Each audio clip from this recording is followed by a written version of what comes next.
previous videos on this. I recommend traders checking it out.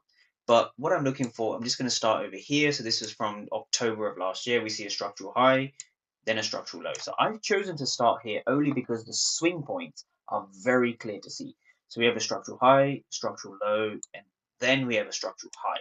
Now, what's interesting about this, and I'm just going to break down how I think structure is quite simple to understand, but only if you apply it correctly.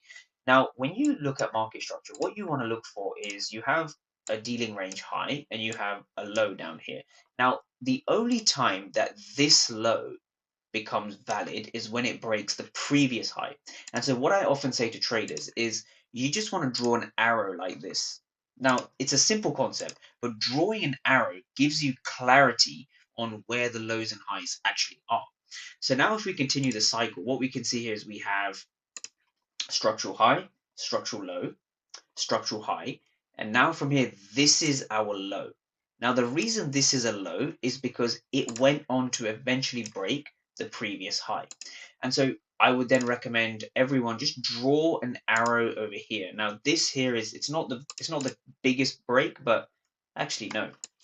This is not going to be a breaker structure, right? So if you this here wouldn't be classed as a breaker structure. This is a wick break. So this would be the breaker structure, right? So just to make that clear, a breaker structure on the higher time frame, such as a 4 hour or the 1 hour, you want to see a body break, right? Essentially. So what you're seeing is this is the previous high, right? This is a wick sweep, so that's not a breaker structure. This is the breaker structure.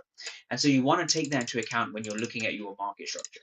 So again, on the 4 hour time frame, just to go over the market structure again, this is the low that was responsible for breaking this previous high, and so this then becomes the high. I hope that makes sense. So market structure is one of the simpler concepts or simplest concepts if you can understand how to use it.